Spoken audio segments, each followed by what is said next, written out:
Pero qué bonitas páginas musicales, amigo Rodrigo. Y tengo ahí una duda. Me pareció reconocer una voz en la primera de las canciones. Me pareció reconocerla de algún lado, sinceramente, y no me puedo acordar de dónde. En Hijos del Pueblo. Sí, sí. Hijos del pueblo te oprimen cadenas y esa injusticia no puede seguir, decía Luis Brandoni en La Patagonia Rebelde. Ah, ahí está. Yo le pido que separe el actor de la persona. Claro. Un excelente actor. Hoy miraría y diría, mira vos. Cuando vi la película por primera vez, que era adolescente, para mí Luis Brandoni era un anarquista. No, y de hecho, digamos, estuvo de un lado. Hoy pareciera, al menos desde mi punto de vista, que no está del mismo lado que estaba yo con él en su momento, sobre todo por ahí cuando estábamos en épocas de gobiernos militares y ese tipo de cosas. Y la segunda es la verbena, pero no la verbena de la paloma, esa famosa zarzuela, sino la verbena de los anarquistas. Que entre otras cosas decía, ¿dónde vas, comandón de Manila? Sí, sí. En este caso es como una parodia, también de La Patagonia Rebelde, de la película, que en realidad, antes de ser película, es un libro de Osvaldo Bayer. Bueno, entonces, Salvador Mayor, que fue a dictar conferencias, a participar en asambleas, en localidades alejadas de las grandes ciudades. Y ya tenemos para 1918 la intervención de agrupaciones de Bahía Blanca que habían comenzado con tareas de propaganda y organización entre los trabajadores del Alto Valle. Por lo menos así se desprende de la crónica de Salvador que estábamos mencionando recién. Y entre lo que decía don Salvador Mayor, describiendo la situación de esos lugares, fue que el salario de los trabajadores era humillante, que nunca los obreros llegaban a fin de mes, que estaban a merced de los explotadores. Y luego relataba que había ido de carpa en carpa llevando a todos esos camaradas, como él decía, la voz de aliento, haciéndoles comprender que era preciso que se organizaran para abolir la práctica maldita del trabajo a destajo. Ahí cito textualmente. Es muy probable entonces que la protesta que estalló en abril de 1917 en las obras del dique contramigante Cordero, el llamado ahora dique Ballester, sean los conatos de huelga que él mencionaba en sus crónicas. El saldo represivo de esa protesta fueron 5 trabajadores que fueron detenidos por lesiones y trasladados a la cárcel de Choel. Ya para 1920 hubo otra huelga en el dique. Los detenidos fueron más, esta vez fueron 33. Una dotación de la policía del territorio de Neuquén fue puesta a disposición para este tipo de eventos. Era tal vez una unidad especializada, digo yo, para sofocar protestas. La afirmación ahí de Salvador Mayor sobre la coordinación de los trabajadores del Valle y los trabajadores de Bahía Blanca nos hacen sospechar de que esta segunda huelga fue orientada por los militantes de la Fora 5, o al menos estuvieron relacionados. Ya para 1920 empezaron a funcionar sociedades de resistencia, o sea, todas adheridas a la Fora, ¿no? A la Fora 5, en General Roca, en Chipoleti, Allen. En Allen también fue constituida una sección de la Federación Obrera Regional Portuaria, que uno dirá, ¿qué tiene que ver si acá no había puertos? Pero en realidad también nucleaba los estibadores de las playas ferroviarias. El desarrollo de la Fora 5 fue limitado, pero tuvo un momento de apogeo que fue entre el 1921 y 1923. Por lo menos eso es lo que se desprende leyendo ejemplares del diario de la protesta. No logró, según cuentan, movimientos de gran envergadura, pero sí logró cierto predicamento en el ámbito urbano y rural. Llevó propaganda a Cinco Saltos, Ingeniero Huergo, Chimpaiche, El Foró, también en algunos pueblos del territorio nacional de La Pampa. Tuvo alguna cierta capacidad para boicotear a algunos comerciantes en General Roca y dicen que fueron bastante concurridos los actos del 1 de mayo que ellos organizaban en las distintas localidades. Lograron sostenerse luego de una represión en el año 1921 en Allen, cuando muchos de estos dirigentes anarquistas estaban en la Sociedad de Oficios Varios y en la Biblioteca Obrera.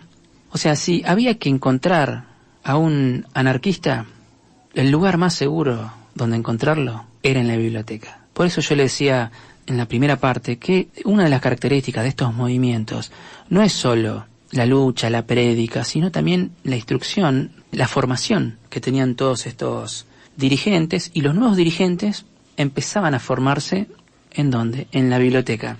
Después, a partir de ahí, pasaban al plano de la militancia más activa. Superado ese pequeño periodo ahí en 1921 de detenciones, de persecución, en 1923 impulsaron la creación de una federación local en el Alto Valle para tratar de un poco de levantar las tareas de propaganda y organización que costaban bastante, especialmente en los territorios nacionales, que acuérdense que los territorios nacionales estaban gobernados por militares. O sea, el gobernador era un militar. Y designado desde el Poder Central. Designado del Poder Central. Ya para el año 1923 ya no estaba más Irigoyen, estaba Marcelo T. de Alvear, que si bien era radical, era un conservador encubierto, no era un dirigente popular. Era, en mi opinión, una persona que adhirió a un régimen popular, pero que no pertenecía a ese lugar. En el año 1923 empezaron, como le decía, a tratar de revitalizar las tareas de propaganda. Empezaron a programar actos en Chipoleti, Cinco Saltos y en Neuquén. En todos ellos tenía que intervenir un delegado que era enviado por el Consejo Federal de la Fora 5. Pero claro, el ambiente en Neuquén no era el que más propiciaba para ese tipo de actos, de mitines, esa propaganda, mucho menos para poner una biblioteca al servicio de divulgar, de difundir las ideas, tanto anarquistas como socialistas podrían ser. Fíjese que los gobernadores neuquinos, luego de Elordi, que fue un gobernador que tuvo muchos años de ejercicio, tendría que mirar bien, me parece que es el gobernador neuquino que más tiempo ejerció el poder. Más allá de algunas licencias que tuvo, arrancó después de Bucarraldán y aguantó hasta el año 1918, si mal no recuerdo. O sea que estuvo más de una década de gobernador. Como le decía, el gobernador que más tiempo ha estado en el poder. Bueno, pero no estamos apartando del tema. No, bueno, pero está bueno. Ah, sí. Ya que estamos... Es una charla amena, no nos vamos, podemos de golpe decir, ahora vamos a hablar de otra cosa. Mire, somos en una especie de anarquía radial. Sí, en realidad tenemos un hilo que más o menos vamos siguiendo, pero cuando se nos ocurrió otra cosa nos disparamos y nos vamos para cualquier tema. En eso ya lo solucionaremos. Yo creo que son los primeros 2.000, 3.000 programas y luego seremos un poco más profesionales del tema. Bueno, así espero. Usted habla de 2.000, 3.000 programas porque usted sabe que va a llegar. O sea, si aguantó un siglo... Con 18 años, imagínese. Los gobernadores, le decía, predominantemente militares durante todo este tiempo, medio que no ayudaban a organizaciones de carácter obrero. A ver, si hacemos memoria, después de Elordi, que era civil, tenemos al gobernador Denis, que estuvo como 5 o 6 años. Tenemos, ahí entre medio tenemos a Pedro Antonio Moreno, que fue un gobernador del cual, ese sí es prácticamente un desconocido, del cual casi ni se habla. Y estuvo como 4 años gobernador. Después estuvo Mastropietra, estuvo Carlos H. Rodríguez, Raimundo Piloto, o sea que prácticamente en un periodo de más de 20 y pico de años, 2 gobernadores militares. Entonces ese ambiente de fuerte gravitación castrense, militar, provocaba que cualquier manifestación de carácter anarquista, socialista, obrero, te daban de palos. Una hostilidad que no propiciaba avanzar demasiado. Sobre todo si lo comparamos con Allen, por ejemplo, ¿no? Donde más o menos en algún momento pudieron hacer pie, generar alguna cosa. Acá no les fue tan simpático. No, y acá había algunos sindicatos de proyección nacional, como los trabajadores ferroviarios, los empleados de correos y telégrafos. No estoy hablando todavía de los petroleros, porque el petróleo recién había arrancado. Plaza Winkle iba por el pozo 3 o 4 recién. Acuérdese que en 1922, recién en esa fecha se funda YPF. En 1919 se funda en Neuquén el Centro Obrero, que era dirigido por algunos comerciantes y algunos empleados profesionales, pero ese Centro Obrero poco tiempo después cambió su nombre por Centro Socialista y adhirió al partido fundado por Juan B. Justo, que era una fuerza nacional, más allá que era minoritaria, que tenía representación parlamentaria y que podía darle cierta cobertura ante alguna hostilidad castrense. De este centro socialista, de este centro obrero, se iban a formar algunos dirigentes que poco tiempo después iban a tener importancia grande en Neuquén capital. No se olvide que durante casi una década el municipio de Neuquén fue dirigido por intendentes elegidos por el voto popular, intendentes de origen socialista, del socialismo de Juan B. Justo, no el socialismo con tendencia comunista. Le decía que el Centro Obrero, que luego cambió su nombre por Centro Socialista, tenía convocada para un 1 de mayo en Neuquén un acto, ¿no? Y durante ese acto hubo grupos grupos de manifestantes que entonaron Hijos del Pueblo. Hijos del Pueblo, la canción que acabamos de escuchar que cantó Luis Brandoni en la Patagonia Rebelde, que es un himno anarquista, es un himno prácticamente, no sé si es el himno más importante del anarquismo. En realidad hay varias canciones que forman parte del cancionero anarquista. Hijos del Pueblo es una de las más importantes. Después vino otra, pero esta es ya más a nivel España, que fue A las barricadas, otra canción emblemática de la guerra civil. Pero ¿cuál fue la respuesta estatal a semejante afrenta de cantar ese himno insultante para las buenas personas que habitaban el suelo neuquino? Bueno, en realidad no se sabía muy bien, porque esos militantes, entre comillas, anarquistas, o sea, eran anarquistas, calculamos que sí, si cantaban Hijos del Pueblo, salvo que sean, como dicen ahora, infiltrados, ¿no? Pero era un grupo importante en un acto del 1 de mayo que cantaban Hijos del Pueblo, pero en realidad no lo organizaban los anarquistas, sino que lo organizaba el Centro Socialista. Estaban vinculados con las protestas que hubo en el dique Ballester, estaban vinculados con la Fora 5, no se sabe muy bien. Pero por las dudas se lo adjudicaron a los anarquistas, y ese acto también se lo endilgaron a los anarquistas, más allá de que la organización hubiera sido del Centro Socialista. Dicen que se inició un sumario por presunta infracción a la ley de defensa social, porque luego del acto encontraron en la vía pública panfletos de reivindicación obrera. Le recuerdo que esa ley de defensa social decía, era una norma sancionada en 1910, ¿no? Decía que queda prohibida toda asociación o reunión de personas que tenga por objeto la propagación de las doctrinas anarquistas. Clarito. Uno propagaba ideas anarquistas, le aplicaban... Te daban de palos. La ley de defensa social, sancionada en 1910, que habilitaba al poder de turno a darte palos, a tomar medidas. En abril de 1923, un emisario de la Comisión de Propaganda de la Federación Obrera Local de Allen se entrevistó en Neuquén con el gobernador Francisco Denis, militar, con el objetivo de conseguir una autorización para montar por primera vez una tribuna de Fora 5 en la capital del territorio. Mire, antes de decir qué es lo que contestó Francisco Denis, gobernador del territorio, leyendo la protesta, caracterizaba a Neuquén como un lugar donde impera el machete y la cárcel.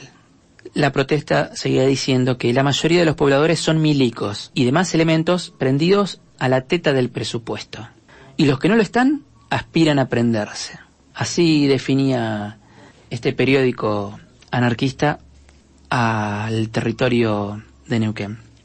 Dicen que el gobernador Denis había un poco flexibilizado el diálogo. ¿Qué significa flexibilizar el diálogo? Bueno, eso sería motivo de análisis, pero había flexibilizado el diálogo tras el ascenso de Hipólito Yrigoyen. O sea, tenía una visión bastante dura sobre el anarquismo, pero tras el ascenso de Hipólito Yrigoyen, al menos tenía que ser un poco más conciliador. A eso se refería con que había abierto algunos canales de diálogo. O sea, Francisco Denis lo único que hacía era dialogar. Ahora, de ahí en más, no. Yo lo escucho. Sí, yo lo escucho. A ver, ¿qué quiere? Venga. Claro. Hábleme. Vea que Quiero hacer un diálogo. Quiero hacer un acto. No, pero ¿qué parte de no entiende? Claro. Por lo menos lo escuchó. Claro. Vuelva la próxima vez, siga participando. Pero el gobernador Denis le respondió a esta gente que lo fue a ver de la Fora 5, que le manifestó que querían llevarle un poco de luz al pueblo porque los trabajadores vivían miserablemente y que confiaban en que los gobiernos, que los tenían sujetos a la explotación burguesa y a su tiranía, les tengan lástima y les entreguen voluntariamente un mendrugo más de pan. Eso le manifestó acá el delegado que fue a ver al gobernador Denis. Y el gobernador Denis, que no tenía muchas pulgas, le dijo que no estaba dispuesto a permitir a que ningún extranjero le hable al pueblo, que se vayan a protestar a su patria y que los anarquistas no iban a entrar ahí porque él los iba a barrer. Y añadió, por las dudas, porque el otro lo miraba como diciéndole, o como que iba a responder, entonces sin dejarlo hablar le dijo: para eso tengo armas y hombres, en este pueblo no hay ningún anarquista y si hay, están bien callados. No voy a permitir que se ataque a las leyes ni que se mencionen esas ideas. Esa fue la respuesta que le dio el gobernador del territorio del Neuquén a los ingenuos, llamémosle anarquistas de la Fora 5, que le fueron a pedir un lugar para hacer un acto para hablarle a los trabajadores sobre sus derechos. Creo que no quedaba lugar a duda, ¿no? Invitaría, si me permite un instante, Rodrigo, yo invitaría al público a que estudie qué propone concretamente el anarquismo, cosa que no vamos a hacer nosotros, porque no vinimos a hacer acá una explicación sobre qué es el anarquismo, porque a diferencia de otras organizaciones a las cuales se resguarda de los errores que cometen las personas que las integran, por ejemplo, cuando un policía comete un acto deshonesto, siempre se aclara, bueno, es un hecho, no es la institución. Cuando lo hace alguien que pertenece a la iglesia, también se cuida la institución. Y en este caso, cada error que cometido por los anarquistas, como de otras corrientes también, si se quiere, políticas o inclusive religiosas, se ataca directamente al anarquismo globalmente. Y los ideales anarquistas, yo creo que si la gente lo estudia, no son ideales que impliquen la violencia. En todo caso, como dijo Malatesta, algún digamos, referente que en Argentina tuvo mucho peso del anarquismo, dijo: el anarquismo tiene ideales extraordinarios, pero nunca se tomó el trabajo o nunca pudo lograr un camino desde la situación en la que estamos hacia esos ideales que no implique la violencia. Entonces es interesante, es un tema que de por sí es interesante, ¿no? Porque si no, quedamos en esa cosa de que asociar anarquismo a caos, que es un logro, digamos, si se quiere, del sistema, porque nosotros rápidamente anarquismo tira bomba, cuando hay un anarcopacifismo y cosas por el estilo, ¿no? Cosas que yo invito al público, insisto, a que se informe sobre este tema. Bueno, y nos vamos a ir yendo. Con respecto al acto, se hizo igual, porque los anarquistas eran bastante... no le iban a hacer caso a la autoridad. Igual no duraron mucho, se inició todo un procedimiento represivo en todo el Alto Valle y prácticamente 2-3 años después el anarquismo en la zona ya... Como dijo, no estaba bien calladito. Claro, no se manifestaba en ninguna de esas formas. En realidad, atacando las bibliotecas, lograron que desarticularlos. Mire usted. Negras tormentas agitan los aires, nubes oscuras nos impiden ver. Dice otro himno anarquista, Las Barricadas. Nos vemos el próximo jueves.